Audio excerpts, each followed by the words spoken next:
Laboratory preparation of hydrogen. Lab में हम hydrogen gas को कैसे प्रिपेयर करते हैं देखते हैं। In the laboratory hydrogen gas is prepare by the reaction between hydrochloric acid and granulated zinc. जब हम लैब में हाइड्रोक्लोरिक एसिड HCl और जिंक दोनों के बीच रिएक्शन करवाते हैं तब हमको हाइड्रोजन गैस प्राप्त होता है। जैसे कि हम इस केमिकल इक्वेशन से जान सकते हैं, यहाँ पे जिंक और हाइड्रोक्लोरिक एसिड HCl के बीच में रिएक्शन हो रहा है और इस केमिकल रिएक्शन से जिंक क्लोराइड ZnCl2 बन रहा है और H2 हाइड्रोजन गैस रिलीज हो रहा है। इस प्रकार से लैब में हम हाइड्रोजन गैस को प्राप्त कर सकते हैं। लैब में हाइड्रोजन गैस को प्राप्त करने का मेथड क्या है देखते हैं। जैसे कि यहाँ पे लेवल डायग्राम भी है। Method: zinc is taken in a up bottle and dilute HCl is added by a thistle funnel. Hydrogen gas is release at normal temperature and which is collected in a gas jar by the displacement of water. जैसे कि हम diagram में देख सकते हैं, सबसे पहले हम एक उप बोतल में ग्रेनुलेटेड जिंक को लेते हैं, मीन्स जिंक के कुछ दानों को लेते हैं और इसमें ऊपर से थिसल फनल की सहायता से HCl डाइल्यूट HCl को ऐड करते हैं। जब हम उप बोतल में जिंक को लेते हैं और थिसल फनल की सहायता से डाइल्यूट हाइड्रोक्लोरिक एसिड को ऐड करते हैं तब जिंक और हाइड्रोक्लोरिक एसिड के बीच में रिएक्शन होगा। उप बोतल मीन्स इसके 2 आउटलेट हैं। एक आउटलेट में थिसल फनल है और दूसरे आउटलेट में डिलीवरी ट्यूब है, इसीलिए इस बोतल को हम उप बोतल बोलते हैं। इस प्रकार से जैसे ही हम उप बोतल में जिंक को लेते हैं और थिसल फनल की सहायता से हाइड्रोक्लोरिक एसिड को ऐड करते हैं तब हाइड्रोक्लोरिक एसिड और जिंक के बीच में रिएक्शन होता है जिससे जिंक क्लोराइड बनता है और हाइड्रोजन गैस रिलीज होता है और इसी हाइड्रोजन गैस को हम एक गैस जार में कलेक्ट कर लेते हैं।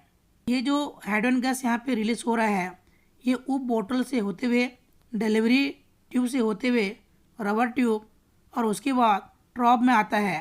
ट्रॉब जो है वाटर से भरा हुआ है और इसी ट्रॉब में रबर ट्यूब के ऊपर में पानी से भरा हुआ इन्वर्टेड टेस्ट ट्यूब है। इसी टेस्ट ट्यूब में हाइड्रोजन जो गैस है वह वाटर को डिस्प्लेस करके टेस्ट ट्यूब के ऊपर में कलेक्ट होने लगता है। मीन्स इस इन्वर्टेड टेस्ट ट्यूब में जो वाटर भरा हुआ है उस वाटर को डिस्प्लेस करता है, मीन्स वाटर को रिमूव करते जाता है और टेस्ट ट्यूब के ऊपर में जो हाइड्रोजन जो गैस है वह कलेक्ट होने लगता है। इस प्रकार से हमको लैब में हाइड्रोजन गैस प्राप्त हो जाता है। हाइड्रोजन गैस का यूज़ क्या क्या है देखते हैं। यूजेस: इसका पहला यूज़ है hydrogen is used in preparation of ammonia and hydrochloric acid. Hydrogen gas का यूज़ अमोनिया और हाइड्रोक्लोरिक एसिड को प्रिपेयर करने के लिए बनाने के लिए किया जाता है। इसका सेकंड यूज़ है hydrogen is essential in manufacture of carbonic compound, for example methanol. Hydrogen gas का यूज़ कार्बोनिक कंपाउंड जैसे कि मेथनॉल हो गया, इसको मैन्युफैक्चर करने के लिए, इसको बनाने के लिए आवश्यक होता है, एसेंशियल होता है। इसका थर्ड यूज़ है hydrogen is used to extract metals like tungsten and molybdenum from their oxides. Hydrogen का जो यूज़ है वो टंगस्टन और मोलिब्डेनम ऑक्साइड से मेटल को प्राप्त करने के लिए किया जाता है। इसका फोर्थ यूज़ है hydrogen is used to convert vegetable oils into vegetable fats by hydrogenation.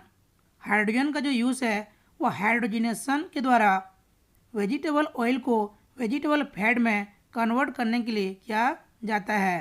Hydrogenation एक केमिकल रिएक्शन होता है जिसमें कि हाइड्रोजन जो है वह दूसरे एलिमेंट के साथ रिएक्शन करता है। इस प्रकार से हाइड्रोजिनेशन प्रोसेस के द्वारा हाइड्रोजन का जो यूज़ है वह वेजिटेबल ऑयल को वेजिटेबल फैट में कन्वर्ट करने के लिए मीन्स बदलने के लिए किया जाता है। इसका फिफ्थ यूज है hydrogen used as a fuel in fuel cells to produce electricity with less pollution. Hydrogen का जो यूज़ है वह फ्यूल सेल में बहुत ही कम पोल्यूशन के साथ फ्यूल के रूप में इलेक्ट्रिसिटी को प्रोड्यूस करने के लिए किया जाता है।